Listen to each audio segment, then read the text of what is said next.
للمتقين صدق الله yang sangat terhormati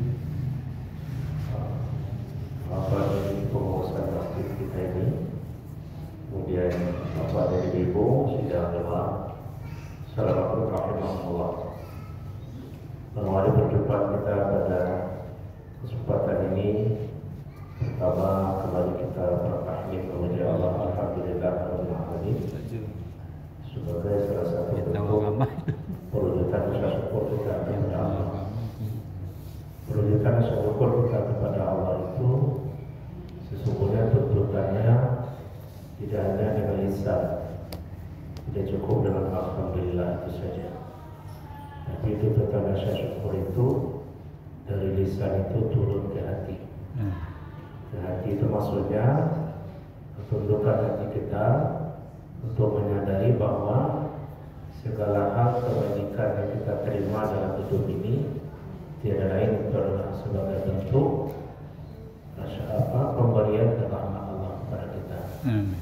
Pengakuan itulah bagian dari rasa syukurnya hati.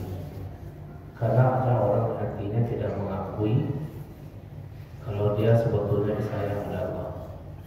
Ada hati orang tidak mengakui kalau hidupnya itu selalu dalam lindungan Allah. Ada hati orang yang tidak mengakui kalau apa yang dia nikmati itu adalah pemberian Allah. Dia bersekukuh seolah-olah hidup itu adalah karena dirinya, karena hebatnya, karena pintarnya, segala macam. Sehingga hatinya itu tidak mau mengakui.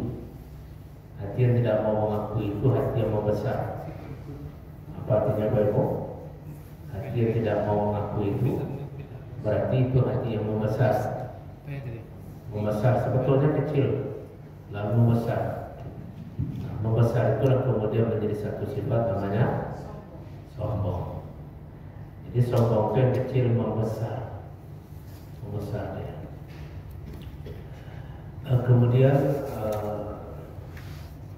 dari hati itu tentu kita juga menunjukkan rasa syukur kita itu dengan perbuatan dan tindakan kita. Ya. Karena tidak hanya sebatas lisan dan hati, tapi juga rasa syukur itu kita tunjukkan dengan tindakan. Contoh saja, sholat yang kita lakukan ini bagian dari perwujudan rasa syukur kita.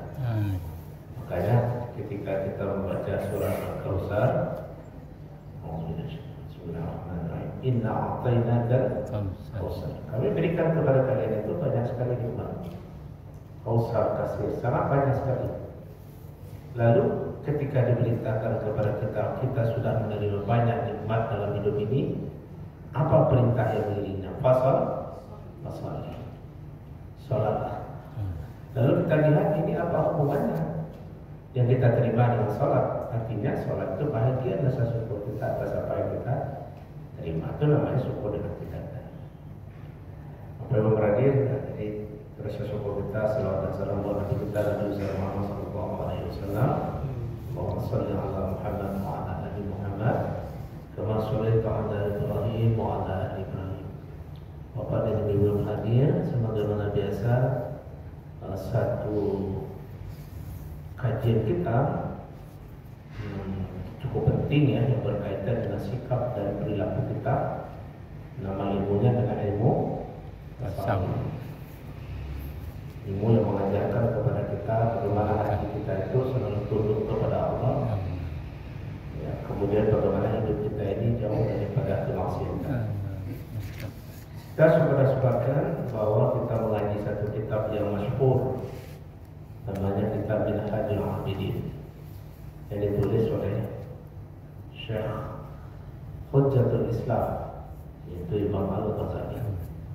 Kitab ini adalah kitab terakhir yang dia tulis di akhir hayatnya. Kitab ini berisikan minhaj itu tahapan-tahapan apa yang harus kita perbuat supaya kita bisa dekat kepada Allah Subhanahu wa taala. Tahapan apa yang harus kita lalui supaya kita sampai kepada Allah. Pelajaran kita bulan lalu tahapan yang kita sudah jelaskan, yaitu tahapan ilmu dan ma'rifah. Jadi kalau Bapak Ibu ingin lihat bukunya sudah kirim sama Ustaz. Bisa di-share aja nanti sama jemaah. Sudah ya? Atau pengayaan pertemuan. Ya, saya cuma mengulas lagi, menegaskan syarah namanya. Syarah itu bagaimana kita memahami sebuah teks. Kesimpulan pengajian kita pada bulan yang lalu itu adalah Imam Ghazali menjelaskan bahwa tahapan pertama seorang hamba untuk bisa berdekat-dekat dengan Allah itu adalah tahapan ilmu. Kenapa ilmu? Karena sebuah perbuatan itu, Bapak Ibu, kalau tanpa ilmu kita tidak akan sampai kepada tujuan yang kita maksud. Berbuat tanpa ilmu sesat, ya kan? Nah, kita ingin sekali dekat kepada Allah. Ya, kita dekat kepada Allah, tapi tidak punya ilmu, apa yang terjadi? Kita tersesat, pasti tersesat. Kita ingin menuju suatu tempat, ada sesuatu yang kita ingin tempuh dan tuju, tapi tanpa ilmu tidak bisa. Ketika seorang hamba ingin dekat kepada Tuhan yang Allah, kedekatan itu ada caranya, ada ilmu. Maka itulah kita katakan di dalam Islam ada yang disebut ilmu akidah, ilmu yang mengajarkan cara kita meyakini Allah. Jadi ada ilmunya. Kalau kita beriman kepada Allah itu seperti apa iman itu? Apa yang tidak boleh kita lakukan? Apa yang terlarang? Bukan mau kita saja. Nama itu kita sebut dengan ilmu akidah. Ada ilmunya. Tidak boleh kita rancang-rancang sendiri saja. Kita tidak bisa akan sampai dekat kepada Allah, mengenal siapa Allah itu kecuali kita gunakan ilmunya. Itu ilmu kita. Kita ingin beribadah kepada Allah. Beribadah kepada Allah itu ada ilmunya. Kita seorang abid ini, seorang hamba ini tidak bisa sampai kepada Allah. Walaupun kita beribadah, kalau ibadah itu tidak dengan ilmunya, maka kita harus beribadah itu dengan ilmu. Kalau ibadah tanpa ilmu benar, itu sesat kita nanti. Apalagi kalau kita membuat-buat sesuatu yang tidak sesuai dengan ketentuan Rasulullah. Maka apa saja ada ilmunya. Maka Rasulullah tunjukkan kepada sahabat, ya Bapak Ibu, ilmu itu ajarkan. Contoh, sholat sahabat itu didasarkan ilmu benar, ya kan? Maka Rasulullah katakan, kalian itu apa sendiri?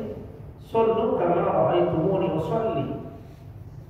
Lihatlah, kalian lihat aku bagaimana aku sholat. Berarti namanya ilmu praktek. Dipraktekkan oleh Nabi yang ini cara sholat, ya kan? Nah, begini cara tawaf pada hari itu. Itu ilmu. Maka Rasulullah itu untuk bisa kita beribadah ada ilmu itu juga. Ada yang disampaikan, ada yang dipraktekkan. Ya. Jadi seperti itu pentingnya, kata Imam Ghazali, tahap pertama yang harus ditempuh seorang hamba itu dalam keinginannya yang besar, ilmunya. Karena dalam hidup ini Bapak Ibu tidak boleh asal-asalan. Semua pekerjaan bil ilmi, dengan ilmu. Ya, dengan ilmu. Tidak boleh semangat saya. Terutama kalau syariat lagi. Kita ingin beribadah dan tidak diperbuat oleh Nabi, tidak ada ilmu kita lakukan, itu namanya bid'ah. Bid'ah itu apa? Dalalah, sesat. Dan sesat apa? Fitnah. Itu antara semua. Maka oleh sebab itulah tahapan pertama ini ilmu dan ma'rifah. Ada ilmu, ada ma'rifah. Kan begitu yang pertama tadi. Ma'rifah itu mengenali. Ketika saya tanya Bapak Ibu, siapa Tuhan kita? Allah kan? Tapi apa cukup segitu saja? Tidak. Kita masuk ke dalam hal yang disebut ma'rifah. Masuk ke ma'rifah apa? Kita kenal siapa Tuhan kita itu. Dan kemudian Allah pun sesungguhnya memperkenalkan dirinya kepada kita.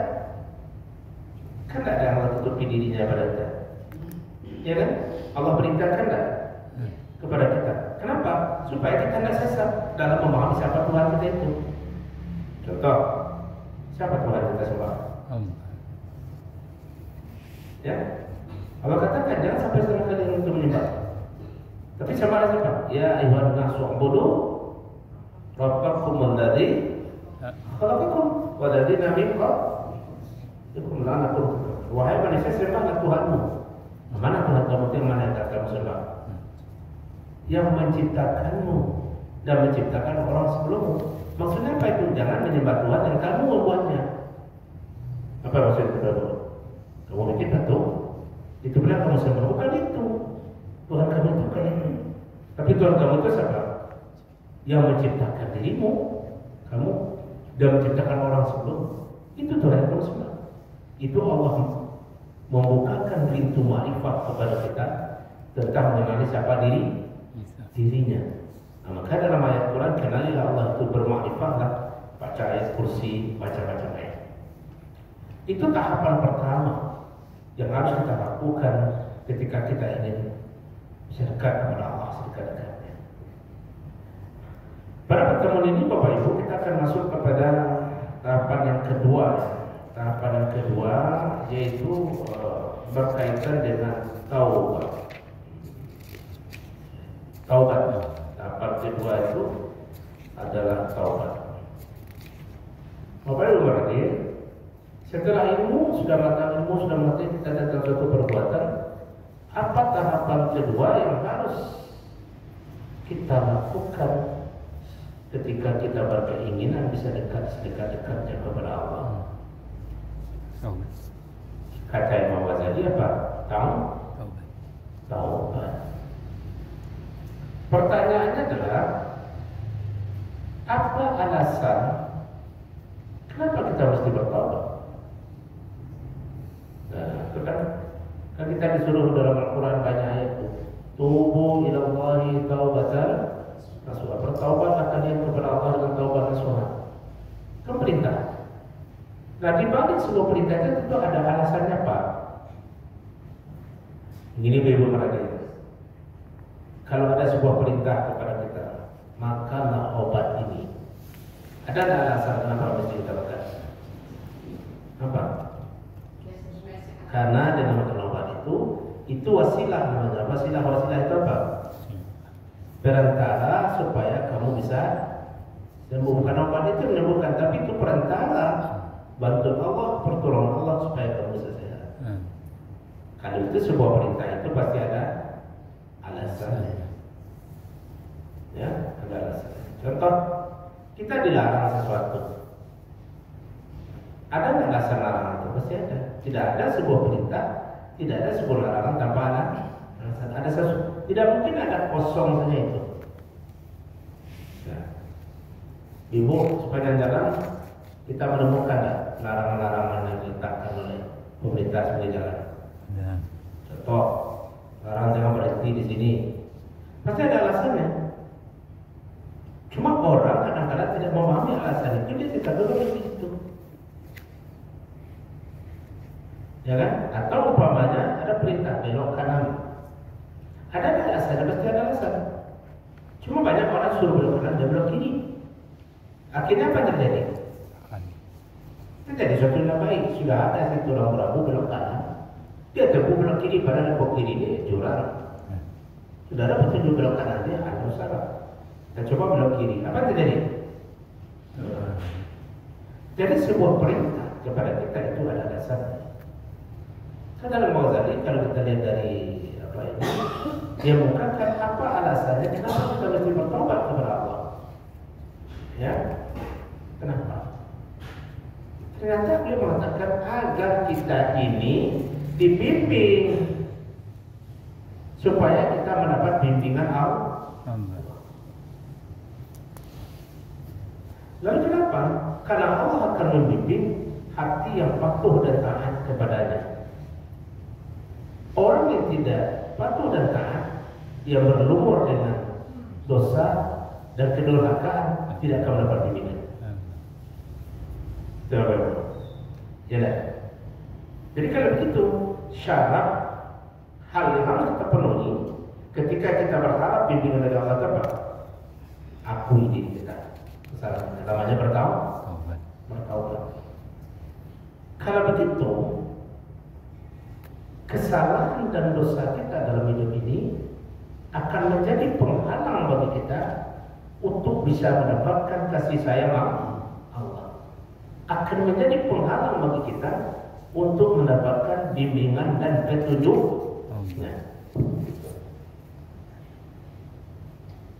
Itu dia. Kita coba tanya apa kita harapkan dalam hidup ini? Pasti kita ingin mendapat apa terpuncak dari harapan kita dari Allah? Mendapat petunjuknya, mendapat bimbingannya. Tapi petunjuk bimbingan Allah atau kasih sayang Allah itu tidak kita dapatkan jika diri ini penuh dengan hadas, dosa yang banyak. Contoh saya begini dulu. Ada sebuah tempat yang indah dan bagus, agak tinggi. Yang di situ kalau kita berdiri di puncak itu kita dapat lihat pemandangan yang bagus. Tapi ketika kita mau ke atas, kaki kita ini terikat dengan sesuatu. Kira-kira bisa nggak kita sampai ke puncak yang kita inginkan? Ya, bisa nggak? Ya, kenapa? Karena ada mikat, ada yang menghalangi. Seorang hamba ingin hidupnya itu dibimbing oleh Allah. Dia berharap dibimbing, dia berharap dikasih sayangnya. Tapi harapan itu terhalang karena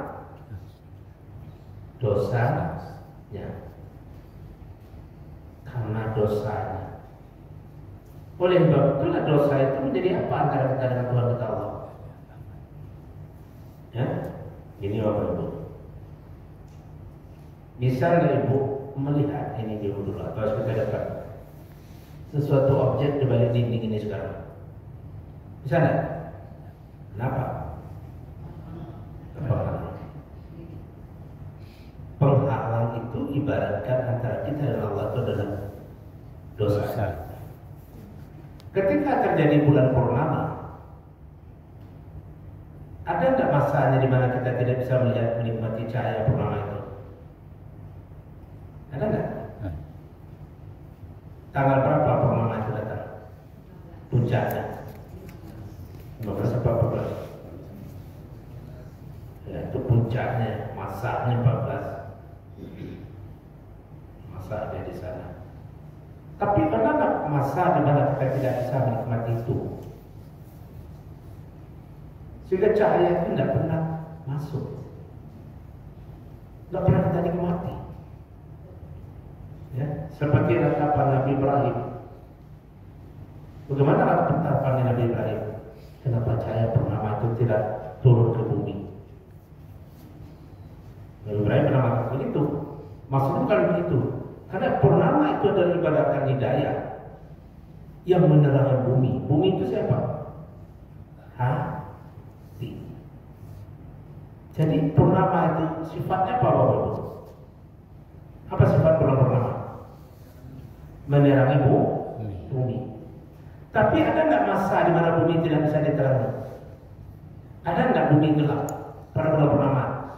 Ada. Apakah bulan purnama yang tidak ada? Atau ada sesuatu yang menghalangi sehingga cahaya yang tidak sampai ke bumi? Bumi itu, ya, ketika saya baca sesuatu kitab dalam penulisan dulu, Nabi Ibrahim khawatir. Kenapa purnama itu tidak masuk cahaya ke bumi? Kenapa hidayah itu tidak datang ke sini? Ternyata ada awan hitam yang menghalangi sehingga cahaya itu tidak turun ke bumi. Dan cahaya itu adalah hidayah Allah. Bumi itu adalah hati kita. Lalu yang gelap, yang bergelantungan itu apa itu? Dosa. Jadi kalau semakin banyak dosa orang, semakin dapat hidayah atau enggak? Tidak mungkin air menyatu dengan minyak. Dia akan berpisah terus. Tidak mungkin hidayah masuk ke dalam hati orang yang penuh dengan kedurhakaan dan kemaksiatan. Dan tidak mungkin orang yang penuh dosa akan dikabulkan permohonannya untuk mendapatkan indahnya surga. Mana kita tahu? Ada tak ayat mengatakan orang-orang durhaka itu nanti akan dimasukkan ke dalam surga? Coba sebut, ada tak ayat? Ada tak? Kenapa? Penghalang. Tapi ketika yang hitam belum apa, yang bergelantung itu sudah tidak ada lagi, bagaimana cahaya purnama masuk bumi? Terang, benderang. Ya, terang benderang. Bumi menjadi indah. Artinya apa? Ketika Allah sudah melimpahkan hidayah itu ke dalam jiwa kita, hati ini menjadi terasa seperti apa? Indah. Terang kata orang sekarang. Maka itulah kita menemukan rahasianya ketika Allah mengatakan ala bizikrillahi tatma'innul qulub. Kebahagiaan pelongnya bumi ini, terang benderangnya, itu karena Allah melimpahkan hidayah kepada kita. Maka itulah alasannya, kata Imam Ghazali, kenapa kita mesti bertaubat kepada Allah. Karena perbuatan bertaubat itu akan melepaskan halangan-halangan yang mengikat kaki kita yang berjalan untuk mendekat kepada Allah. Artinya apa tuh? Mungkin kalau orang berdosa, banyak dosa itu kata dalam batinnya. Mungkin tidak? Tidak. Jadi kegundahan, kegelaran, kekacauan jiwa kita ini secara batiniah penyebabnya apa? Itu. Maka oleh sebab itu kita buanglah itu dengan cara berobat. Itu hakikat dari taubat. Maka oleh sebab itu bertaubat itu, kata Imam Ghazali, agar engkau dibimbing oleh Allah. Dan ketika hidupmu sudah dibimbing oleh Allah, berarti itu kamu sudah menemukan kebahagiaan yang hakiki. Karena puncak daripada harapan seorang hamba apa? Berada dalam kasih sayang Allah. Itu alasan pertama. Supaya kita tidak jadi terhalang untuk bisa dekat. Yang kedua, apa alasan itu? Alasan itu adalah dengan bertaubat itu supaya kita mendapat keadilan Allah. Karena dengan bertaubat itulah dan dengan beribadah kepadanya, itu jalan bagi kita untuk mendapatkan pengadilan atau keadilan Allah Subhanahu wa taala. Begini Bapak Ibu Maradia. Taubat itu hak Allah yang mesti kita tunaikan. Kenapa? Karena sesungguhnya perintah Allah kepada kita patuh dan taat. Ketika perintah itu tidak kita tunaikan, berarti kita sudah berhutang kepada Allah. Berhutang kita. Contohnya begini, ada seseorang yang punya uang, lalu dipinjamkannya uang itu kepada orang lain. Yang meminjamkan, yang dituntut apa? Apa? Dikembalikan. Si A berutang pada si B. Nah, cuma si A yang berutang ini selalu mendatang si B. Dikasih lah ini, dikasih sesuatu makanan, minuman. Tapi yang utang nggak dibayar-bayar. Mana yang pokok? Sebetulnya yang memberi piutang itu, pemberian itu kayak diharapkannya atau utang itu lunasi. Ibu lagi nih bang, utang ke orang, utang ke ibu 10 juta, nanti pagi datang utang 9, utangnya dia bayar. Lagi kira, apa yang berlaku? Apa? Yang menjadi hak ibu apa? Lontong tadi atau utang itu melihat? Hak Allah adalah perintahnya. Tapi tentu tidak sama kita dengan Allah. Kenapa? Ketika kita bertaubat, kalau itu hak Allah, tapi kebajikannya bukan dari kita.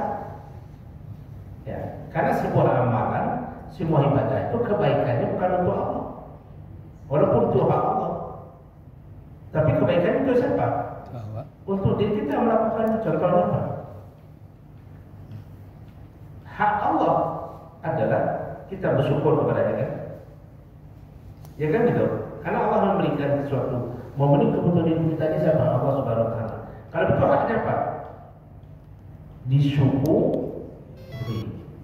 Kan begitu. Ibu sekarang banyak duitnya, dikasih orang. Hak ibu apa?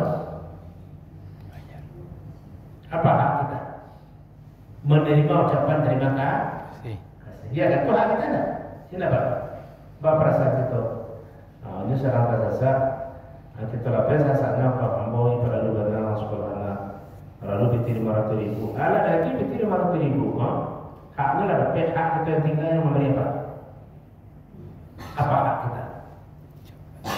Apa yang kita terima? Ucapan terima kasih. Itu hak kita. Terima kasih yang kita terima itu.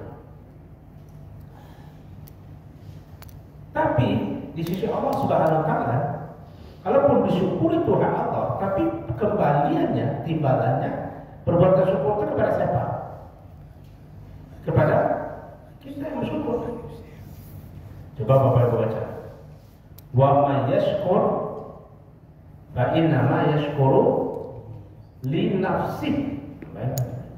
Siapa yang bersyukur, hanya saja perbuatan bersyukurnya itu, terima kasihnya itu kembalinya kepada siapa? Tidak untuk dirinya, bukan untuk Allah. Walaupun itu Allah, tapi kebaikannya kepada kita.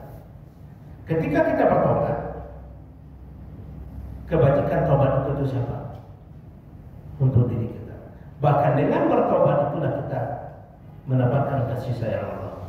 Karena Allah bersifat Tawwabun. Allah itu tawab penerima tobat. Sudah diterima tobat, disayangi lagi. Itu untungnya orang bertobat. Sudah diterima tobatnya diterima, kemudian disayangi pula. Maka beruntunglah orang yang bertobat itu, Bapak Ibu. Orang yang merugi siapa? Orang yang memiliki kesalahan dan dia tahu kesalahan itu, tapi dia tidak mau bertobat terhadap kesalahan itu, orang merugi. Tapi ketika ada orang pulang kesalahan dan dia tahu kesalahan itu, dia bertobat kepada Allah, itulah orang beruntung. Kenapa? Tobatnya diterima dan sesungguhnya disayang oleh Allah. Maka orang yang bertobat itu sebetulnya untung besar, mendapatkan kasih sayang Allah. Kenapa? Dengan bertobat itu, kenapa Allah mengasihinya? Karena pada diri orang itu dia sudah tampak, dia tidak sombong lagi. Dan Allah menyayangi hambanya tidak sombong. Karena orang yang tidak mau bertobat, orang sombong. Lajaleh masalah, tidaklah mengakui kesalahan. Sombong atau sombong. Dan orang yang mengakui, maka hakikat tobat itu adalah kita mengakui kesalahan kita di hadapan Allah. Dan orang mengakui kesalahan di hadapan Allah, dia disayang oleh Allah. Nah, contoh ibu punya cucu yang dia petir 100.000. Dia tahu, saya namanya petir ambo nenek, ambo mampir. Enggak. Tapi tidak mengakui dan maksudnya salah. Gimana perasaan ibu? Emosi. Tapi ada. Siapa mengambil? Saya mengambil. Saya mengakui salah. Tolong dimaafkan. Bagaimana perasaan? Maka dengan pengakuan itu, maka sesungguhnya hilanglah keakuannya. Maka orang yang bertaubat itu disayang oleh Allah karena dia sudah mengecilkan diri dan hatinya dan kepada Allah dan mengakui kesalahannya. Maka orang yang bertaubat itu mendapatkan kasih sayang Allah. Makanya kita disuruh untung dari bertobat itu apa? Banyak. Apa kasih sayang kita dapatkan dari Allah ketika kita bertobat?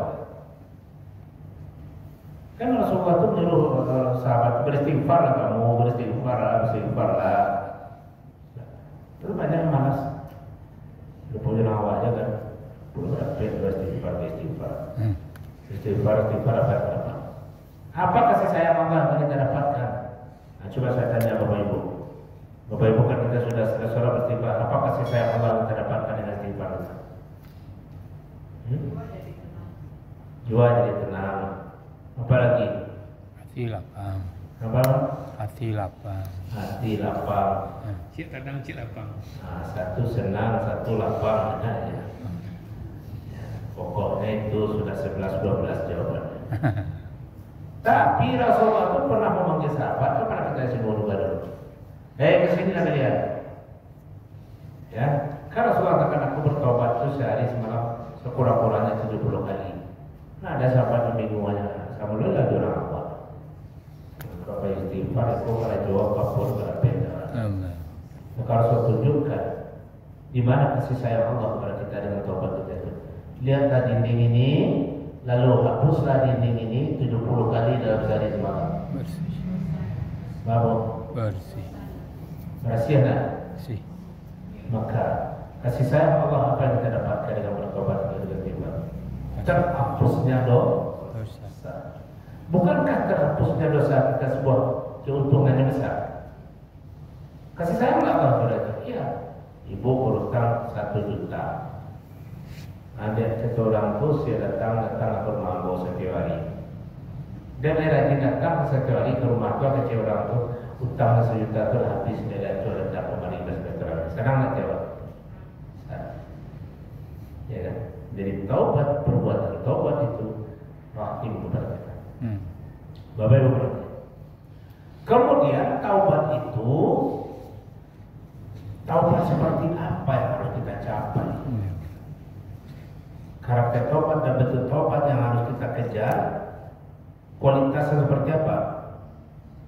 Ya, yaitu taubat namanya taubatan nasuha. Apa itu taubatan nasuha? Taubat nasuha itu pengakuan kesalahan dari hati kita yang mendalam.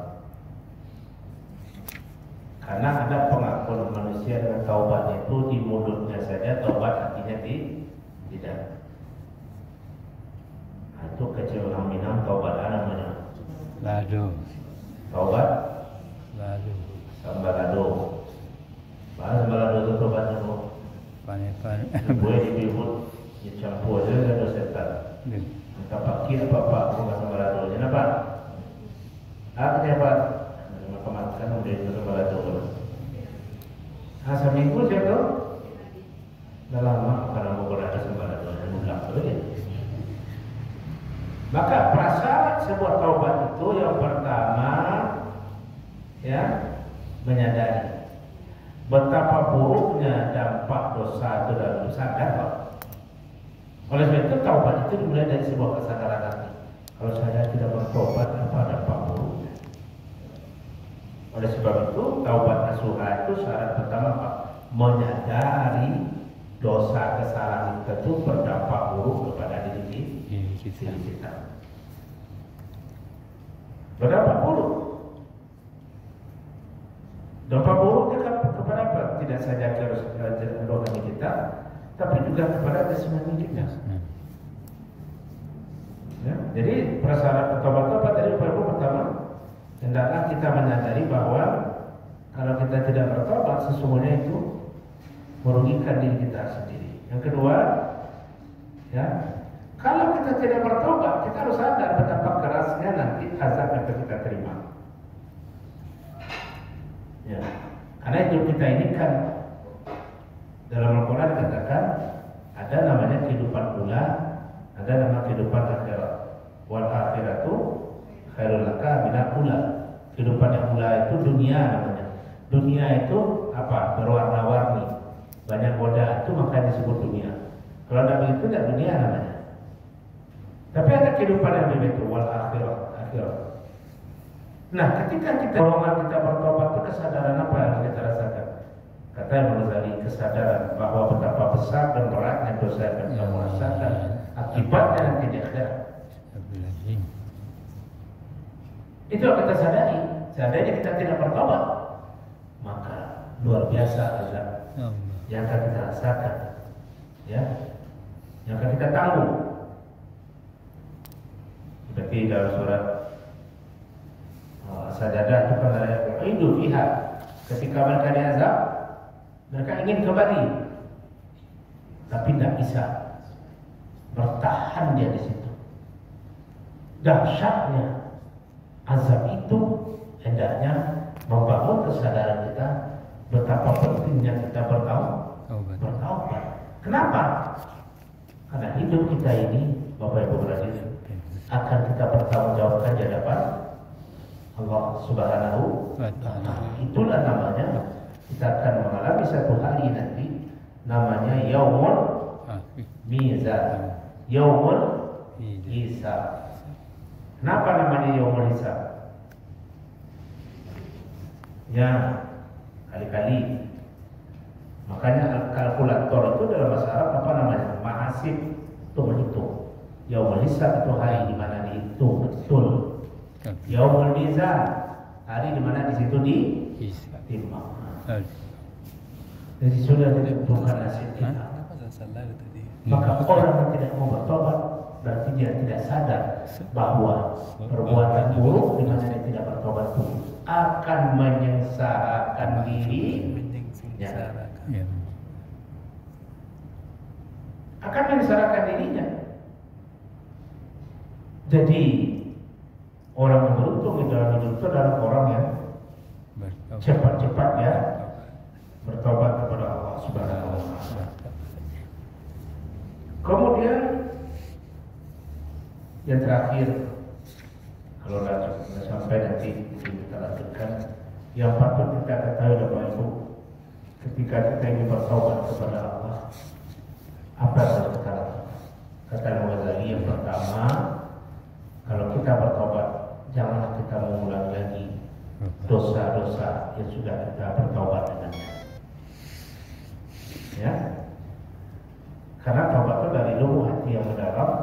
Karena itu janji kita kepada Allah, jangan kembali lagi kita ke sana.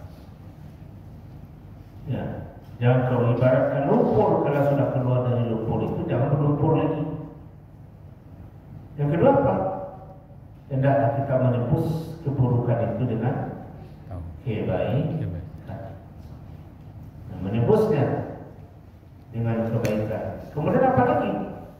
Hendaklah kita menyesali apa yang sudah pernah kita perbuat itu. Namanya nadam. Karena ada juga orang yang dengan dosa itu dia tidak menyesali, justru dia bangga menyebut-nyebut kesalahan dan dosa. Itu saya dulu begini, saya dulu begini. Bangga dia menyebut keburukannya. Nah, padahal seharusnya kita harus menyesali. Bapak Ibu berhadir, kesimpulan pengajian tasawuf kita malam ini merujuk kepada penjelasan Imam Ghazali bahwasanya perbuatan bertobat itu adalah perbuatan yang menguntungkan diri kita sendiri. Ya, dengan bertobat berarti kita sudah berharap kita dibimbing oleh Allah. Dan Allah tidak pernah membimbing hati manusia yang tidak mau tobat kehadirannya. Yang kedua, dengan bertobat berarti kita sudah menguatkan hati kita, menciptakan ketenteraman jiwa kita. Kenapa? Karena Rasulullah katakan, sahabat Rasulullah pernah bertanya sahabat, ya Rasulullah, apa itu dosa? Dosa itu ya jika kamu lakukan maka hatimu selalu dihantui rasa takut dan khawatir. Nah, ketika dosa sudah lepas dari diri kita, maka lepaslah rasa takut dan kekhawatiran. Ketika rasa takut dan kekhawatiran itu sudah ada, maka orang berada dalam ketenangan. Amin. Ya kan? Nah, itu maka dengan bertobat orang hatinya akan tenang. Mudah-mudahan itu saja kajian kita malam ini. Kesimpulannya, mari kita bersegera memanfaatkan waktu kita bertobat kita kepada Allah. Wasari'u ila maghfiratin min rabbikum wa jannatin 'arduha as-samawati wal ardu. Bersegeralah kalian kata Allah. Kemana kita disuruh? Ila maghfiratin, mendapatkan ampunan dari Tuhan. Amin. Jalurnya apa? Apa yang kita perbuat? Bertaubat. Kalau semoga kita semua juga baru menjadi orang yang tawabin. Amin. Kenapa? Karena ada doa yang kita baca. Apa doa? Coba ini doa. Allahumma ja'alna tawabin wa ja'alna mutatawabin wa ja'alna min ibadika sholihin. Itu doa yang kita baca selepas kita. Ya, kita berdoa kepada Allah supaya nanti kita dimasukkan ke dalam kelompok orang tawabin, orang-orang yang kembali ke jalan. Itulah sekedar curahan ilmu yang bisa kita kaji malam ini. Semoga hidup kita yang singkat ini diisi dengan ketaubatan kita kepada Allah. Sebanyak apapun dosa seseorang, walaupun sebanyak pasir di pinggir pantai, tapi kalau dia mau bertobat kepada